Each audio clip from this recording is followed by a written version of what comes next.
Emas kembali mengalami turunan dan ini berarti tercatat sebagai hari ketiga turun yang sangat dalam setelah sebelumnya di hari Jumat akibat pernyataan dari Clarida maupun Waller yang menyatakan bahwasanya mereka setuju kalau misalkan pembahasan terkait dengan percepatan dari taper tersebut bisa segera dilakukan di pertemuan Desember, dan ini mengakibatkan market langsung berpikir bahwa kemungkinan Fed mulai berubah kembali menjadi hawkish. Nah, kalau kemudian penurunan di hari Senin gara-gara apa? Kemarin juga sudah kita bahas terkait dengan penunjukan kembali Powell sebagai ketua Fed, dan ini sebetulnya sisi positifnya adalah terkait dengan kemungkinan Fed sudah resmi mendapatkan ketua yang baru dan untuk 4 tahun ke depan. Dan investor menganggapnya bahwasanya Fed tidak harus mengulang kembali atau mengadjust ulang terkait dengan kebijakan yang akan dilakukan di pertemuan ataupun di 1 tahun mendatang. Nah, ini adalah terkait dengan normalisasi kebijakan moneter pasca pandemi COVID-19.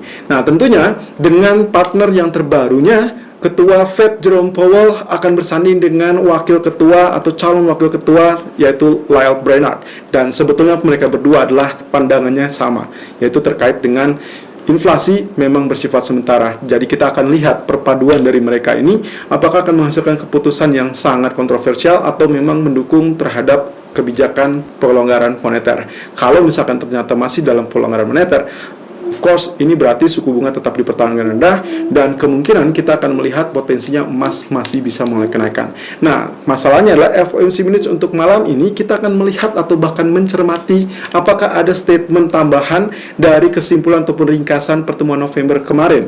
Kalau misalkan tidak ada, maka kita akan lihat di sinilah letaknya kemungkinan akan terjadi pantulan. So, pagi hari memang kami mengisyaratkan bisa saja kita manfaatkan lebih dulu untuk swing low-nya, karena kita masih tetap terfokus dengan statement ataupun sentimen negatif selama 3 hari terakhir. Jadi saya pikir yang paling aman adalah ikuti terlebih dulu sentimen negatifnya, lalu kemudian nanti malam barulah kita akan berubah strategi terkait dengan pernyataan dari FOMC.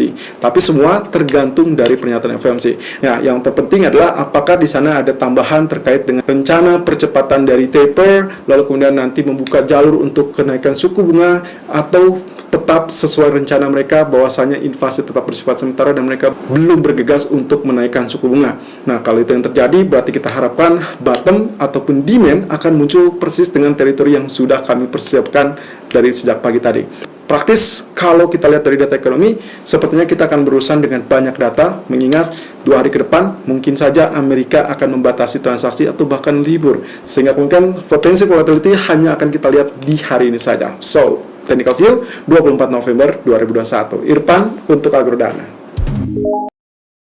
Technical Outlook 24 November 2021 jam 12.16 waktu Indonesia bagian Barat. Langsung dengan DXY Outlook yang ternyata ditutup dengan cukup standar ya, cukup flat menurut saya, sideways, sehingga Anda bisa lihat di sini.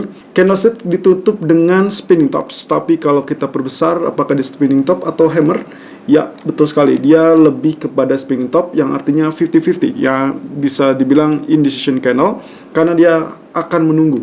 Ya, dan apa yang ditunggu adalah terkait dengan FOMC minutes nanti malam atau bahkan data ekonomi yang sangat banyak menjelang libur Thanksgiving.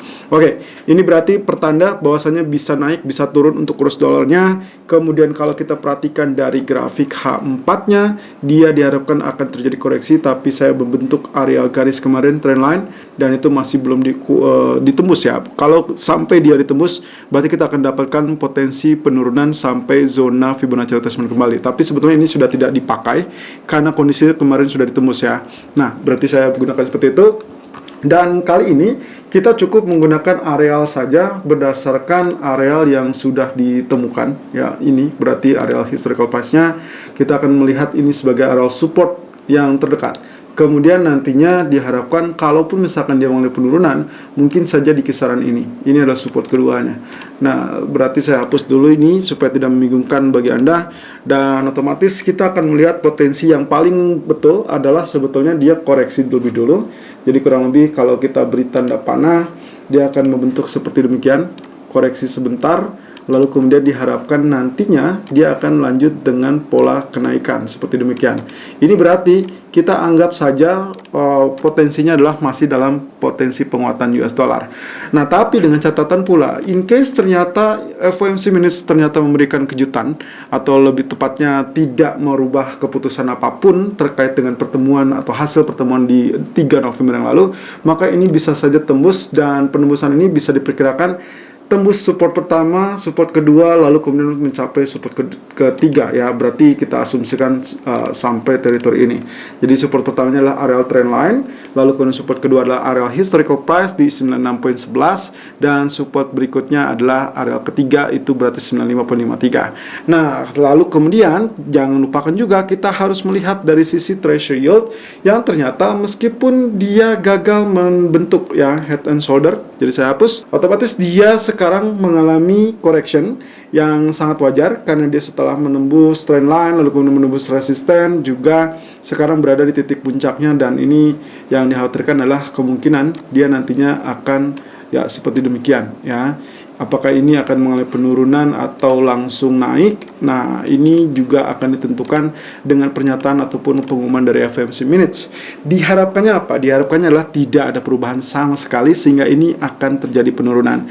Tapi kalau misalkan ternyata ada clue terkait dengan adjustment, terkait dengan kecepatan atau laju percepatan dari taper dan juga peluang untuk kenaikan suku bunga, maka ini bisa saja kembali rebound. Technical view gold di tanggal 24 November 2021 jam 12:20 waktu Indonesia bagian barat. Oke, ini adalah skema ataupun grafik yang sempat kami share tadi pagi. Sedikit mengulas lebih dulu supaya Anda tidak salah membaca, walaupun ini sedikit membingungkan karena bertumpuk dengan area-area yang kami tandai, tapi ini adalah historical price yang sudah sempat terjadi dan kami sengaja tandai untuk menunjukkan ada potensi yang sangat penting untuk dipantau ya. Anda lihat di sendiri 3 candle beruntun dia mengalami penurunan ya. Ini berarti dari sejak hari Jumat, kemudian hari Senin, dan kemarin Selasa. Semakin lama penurunan ya bisa dikategorikan mulai terbatas, dan Anda lihat tail yang sempat terjadi kemarin itu berada sampai teritori low di 1781 ya. 1781 ini adalah area kritikal karena Anda lihat sendiri dia ditutup di atas 76.4% Fibonacci retracement. Kemarin sempat saya katakan di video bahwasanya yang paling berbahaya adalah kalau sampai dia tembus dan ditutup di bawah 1786. Nyatanya dia ditutup di kisaran 1786 atau 1788 lebih tepatnya, dan hari ini pun dia dibuka dengan kenaikan ya, sedikit gap up ya lebih tepatnya, dan ini berarti berurusan dengan MA200. Nanti kita akan cek dari sisi grafiknya. Kemudian kalau kita bicara tentang dua zona ya, ini yang pentingnya adalah zona tengah dengan zona kritikal. Kenapa saya tandai dengan zona tengah? Kenapa tidak sebut dengan target yang maksimal? Ya, karena kemungkinan potensinya kita belum akan melihat target maksimal untuk kenaikan.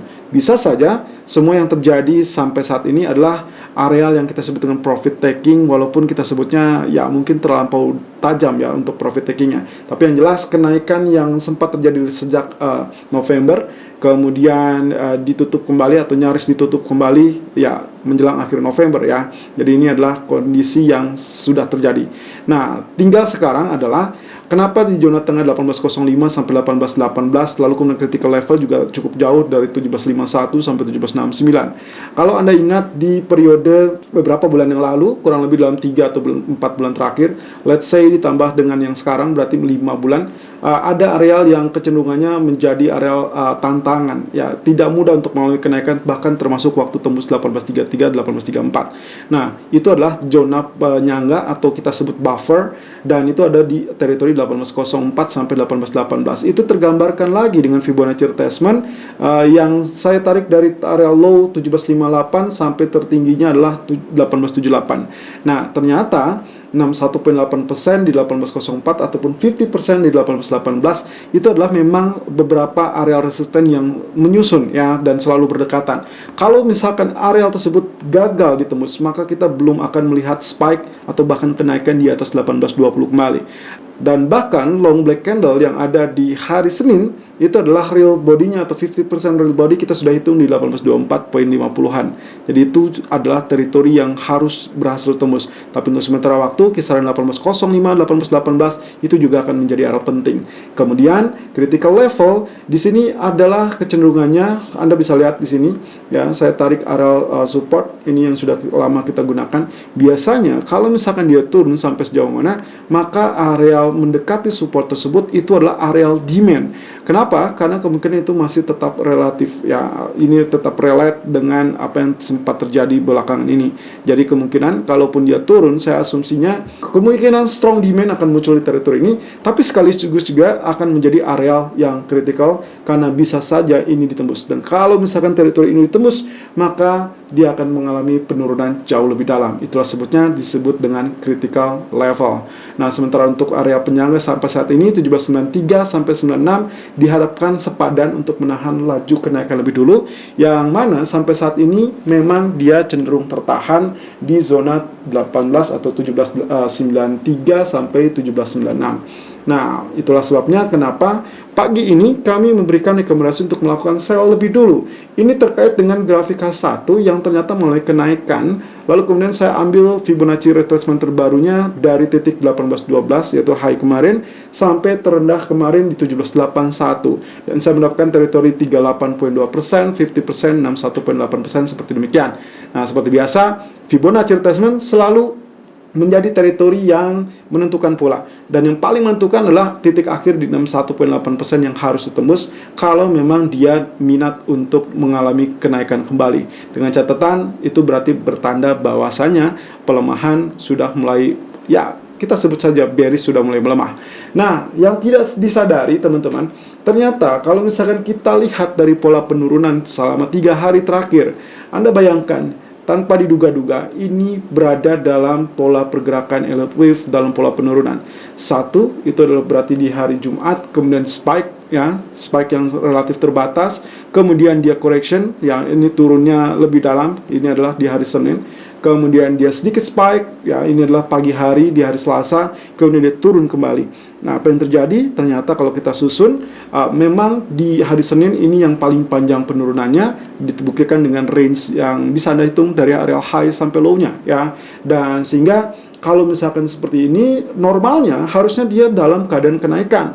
Hanya saja kalau kita padu-padankan dengan Fibonacci retracement, maka 50% ataupun 38.2% kecenderungannya akan menjadi teritori yang sulit untuk ditembus lebih dulu. Apalagi kondisinya adalah kita masih tetap menantikan berita di malam hari. So, strategi pendeknya kita mengambil zona ini sebagai zona B, berarti kita ambil short reaction untuk sell. Tapi hati-hati di sore atau malam hari kemungkinan kita bisa berubah menjadi C yang berarti adalah kenaikan. Yang berarti pula saya sih sarankan lebih kepada target pertama mungkin bisa dicapai atau mendekati saja. Lalu kemudian untuk TP kedua 83 saya rasa masih cukup wajar karena itu yang kemarin sempat diuji, atau bahkan kalau Anda ingat saat non-farm payroll itu sempat disambangi lebih dulu sebelum akhirnya tembus 1800.